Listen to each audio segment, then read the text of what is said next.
Hello, today we are going to go through 11.3 notes, which is regarding sigma notation. So problems 1, 2, and 3 here are a review of just your sum formulas. So we need to know these two different formulas, when to use them, and how to use them. So the very first one is for your arithmetic series. So if you are constantly adding each time, you need to know how many terms you are adding together. That's n, the value of the first term, the value of the last term of the series, and then you plug it all in. The second one is for geometric series. You need to know the first term of the series, the common ratio, and the number of terms in the series in order to use that.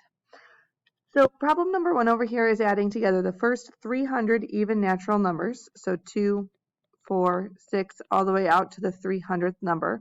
So we're going to be using the arithmetic formula. So we need to know n, which is 300, the value of our first term, which is 2, and the value of our last term, which in this case is the 300th term.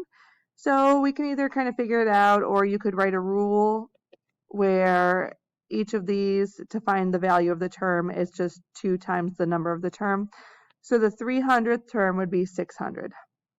So to plug this in, we are looking at 300 different numbers, the first one being 2, the last one being 600. We plug that all in, type it in on our calculator, and get 90,300. For problem number 2, it actually says the word arithmetic, so that's our clue here to use that first formula. So we are going to go ahead and find the different things we need. We need n, which is given to us in the problem. We need our first term, and we need our last term, which they also give us in the problem. So it's just a little bit of a hunt to find the value of the first term. However, they do tell us your d. So the value of the nth term is 154.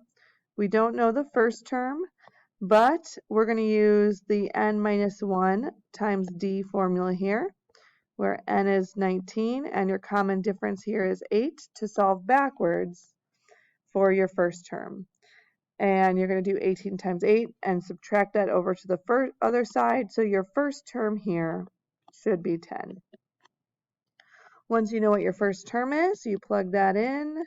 Oh, that's a 19 for n, 10 for your first term, 154 for your nth term, and type that in on your calculator, get 1,558 for our sum.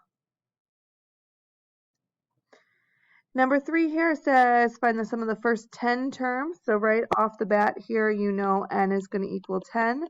However, you need to know which formula to use. So you have to look at your sequence here and figure out that you are actually dividing by -3 each time. So our common ratio is -1/3, meaning we are going to use our geometric formula. So our first term here is -243. Our R value is -1/3, and n is 10. So that in and of itself is enough to go ahead and plug that into our formula. Being very careful with the negative signs when you type this in on your calculator.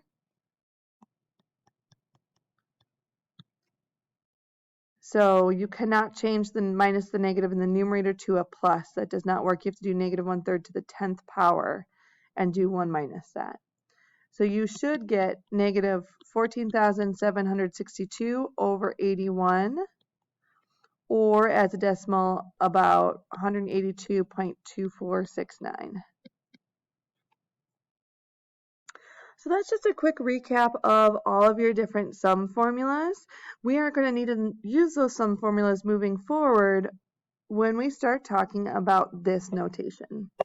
This is called sigma notation. You're going to see this Greek letter here. It kind of looks like a capital E, but it is a capital sigma in Greek.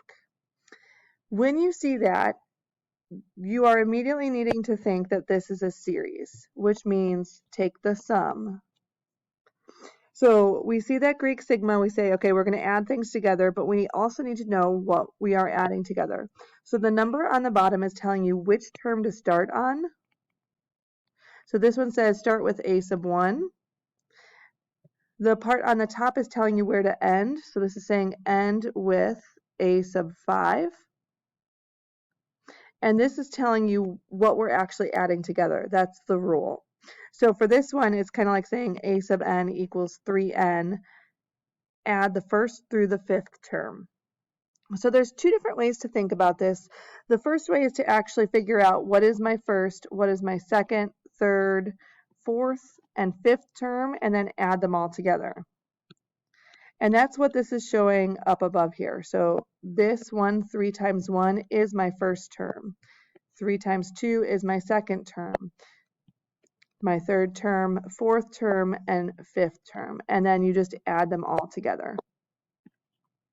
The other way is to then actually use our arithmetic or geometric formulas, which we will get to in just a little bit.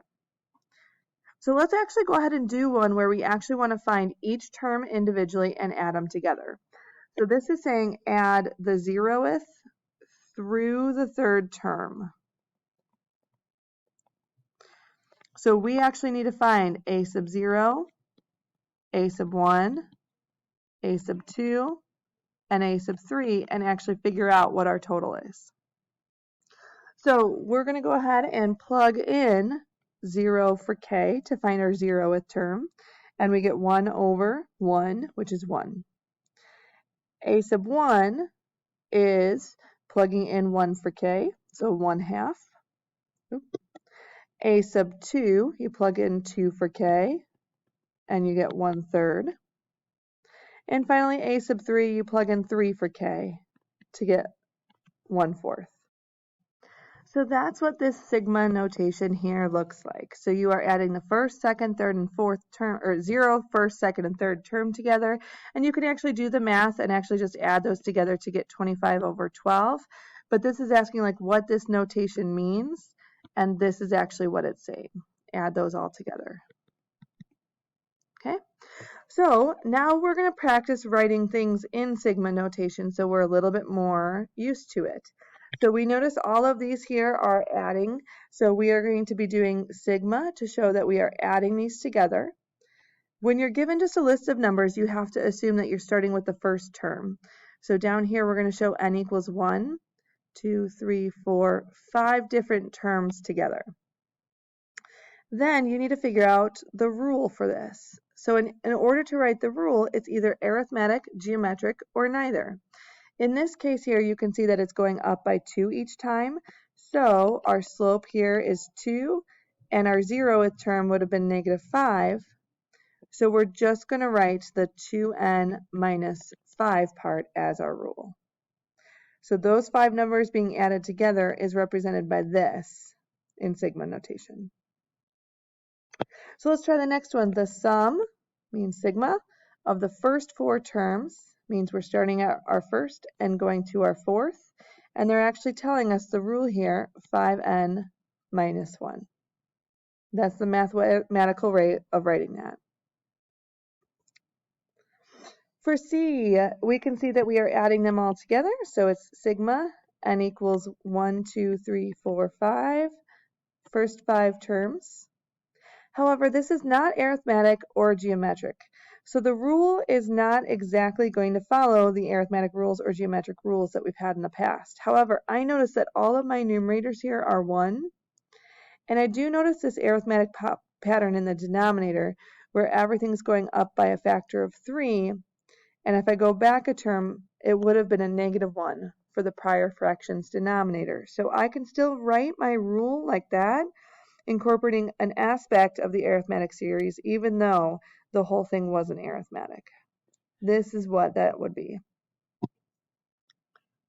The next one here, I can see that there are 4 different terms, and I see that there is minus signs in between some of them instead of plus, which means this one has to be geometric because it's going from 12 to -36 back to positive. It's oscillating there between positive and negative.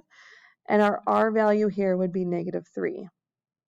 So to write our geometric rule, you start with the first term, you write down your R value, and it's to the n minus 1.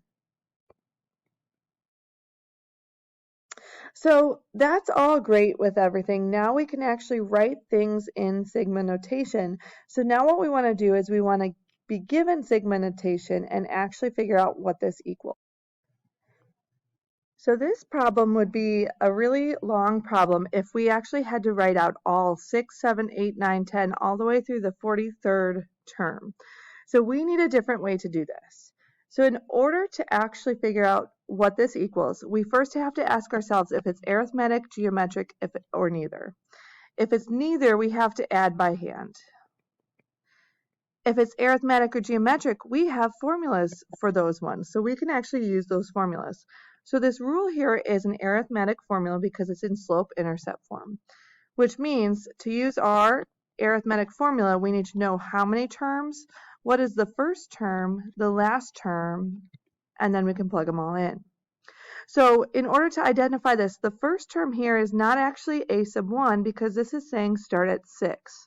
So we actually want to start this at the 6th term. So we can plug in 6 and figure out that a sub 6 is 2. Our nth term is not actually just a random one, it's whatever the top value is. So it's the 43rd term. And if we were to plug in 43 for n, we would get 39. Now our n value is going to be the one that's a little bit weird. As you're looking at this, you might be inclined to just subtract those and say, hey, there are 37 terms. But I'm going to go back up here. By that logic, if you were to just do the top minus the bottom for C, you would say, hey, there's 5 terms, but there's actually 1, 2, 3, 4, 5 terms. I'm sorry, you would have said that there were 4 terms, when in all actuality there are 5 terms. You want to include the term you are starting on as well as ending on. So to find n, you always do top minus bottom plus 1. So in this case, we are going to do 43 minus 6 plus 1. So the number of terms is actually 38. Once you know all of those values, you can just plug these in like we did the other day. So n is 38. The value of the first term of the series is 2. The value of the last term is 39. And then we can type that in on our calculator to get 779 for the sum of that series. So let's go ahead and take a look at each of these different ones on this chart here. So the first thing to do is to identify if it's finite or infinite. Infinite means it's going to keep going for forever. And then arithmetic, geometric, or neither. So what I'd like you to do is those 2 boxes, pause the video, do those, and then come back to the video. So we can see that there is one problem that is infinite in nature because there's an infinity up there, which means it goes forever. The rest are finite, which means they end.